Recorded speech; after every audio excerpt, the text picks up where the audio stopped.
বিষয়টা হচ্ছে আমি বিসিএস এর চেষ্টা করব দেখেই মূলত এইরকম সিদ্ধান্ত নেয়। আমার পরিবার সচ্ছল না, বাবা নেই, মা গ্রামে থাকে। এখন বাংলাদেশের প্রেক্ষাপটে বিসিএস বলেন অথবা চাকরির প্রস্তুতি বলেন, অনার্স মাস্টার শেষ হওয়ার পর আপনার মিনিমাম 1.5 থেকে 2 বছর কমসে কম প্রস্তুতি নিতে হয়।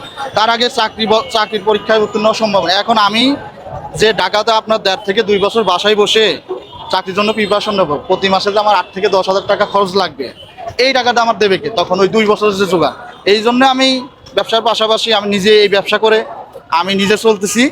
আমার মা গ্রামে থাকে, মার জন্য কিছু খরচ পাঠায়, আর আমি একটু একটু করে ব্যাংকে সঞ্চয় করতেছি। পরবর্তীতে যখন আমি অনার্স শেষ হবে তখন আমি ওই সঞ্চয় টাকা ব্যাংক থেকে তুলবো, আর 1.5 2 বছর কি 3 বছর আমি যাতে স্বাচ্ছন্দ্যে নিজেদের বিসিএস প্রস্তুতি, চাকরির প্রস্তুতি নিতে পারি, এই মর্মে। আর আসলে আমার এই জানি কারো এখন বাংলাদেশের প্রেক্ষাপটে প্রাথমিক সবারই ইচ্ছা থাকে যে বিসিএস পরীক্ষা দিব।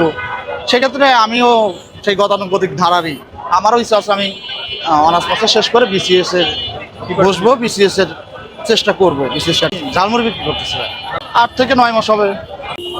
মাথায় আসলো প্রথমত তো আমি ঢাকাতে যখন আসি তখন লেখাপড়ার পাশাপাশি টিউশনই করাইতাম। পরবর্তীতে টিউশনি আর কি সহজবোধ করি নাই, পরবর্তীতে আর কি আমি ভাবলাম নিজে একটা ব্যবসা করব। সেই ব্যবসায়িক চিন্তা ভাবনা থেকে আর কি এই ব্যবসাটা জার্নি শুরু। আমি সরকারি বাংলা কলেজে ইংলিশ অনার্স করছি, পাশাপাশি এটা করি। আমি ভাই উপভোগ করি, আমি এই কাজটা উপভোগ করছি বিধায় এতদিন যাবৎ আমি এই কাজটা বা এই ব্যবসাটা কন্টিনিউ করতে পারি। বাকিটা আল্লাহ ভরসা। প্রভাব পড়ে ভাই, যেহেতু ব্যবসা করি, আমি তো একা থাকি ঢাকাতে, আর এগুলো আমার এই যে ছোলা বানাইছি, মশলা বানানো, যাবতীয় কাজ আমার একারই করতে হয়।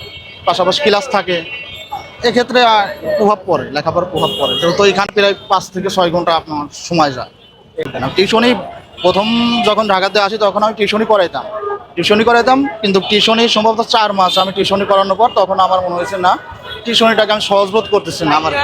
পরবর্তীতে ভাবলাম যে আমি ব্যবসা করব। সেই ব্যবসায়িক চিন্তা ভাবনা থেকে পরবর্তীতে এই ব্যবসাটা আমি শুরু করি। আল্লাহর রহমতে এখন ভালোই আছি। ইভেন আমার এই ব্যবসা যখন আমি শুরু করব তখন আমি একদম জিরো, আমার কাছে একটা টাকাও নাই। আমার ফ্রেন্ড সার্কেল যারা চাকরি করে বা অন্য অন্য মাধ্যমে যারা আছে, ওদের থেকে টাকা নিয়ে আমি ব্যবসাটা শুরু করি। প্রায় 4 থেকে 5 হাজার টাকা আমাকে ধার দিছিল, সেই টাকা দিয়ে এই ব্যবসার জার্নি শুরু।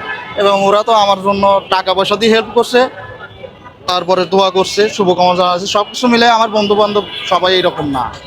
আমার চাহিদা এখানে যে পরিমাণ, আমি চাহিদা অনুযায়ী আপনার যোগান দিতে পারি না, যেহেতু এটা আমার প্রফেশন না, মূল প্রফেশন না। আমি যারা প্রফেশন হিসেবে নেয় তারা আপনার সকাল 9টার দিকে কি 10টার দিকে দোকান করে, প্লাস এদিকে রাত 10টা 12টা পর্যন্ত। আর আমি তো সেভাবে না, আমি এখানে 5:30 5:40 পৌঁছাই।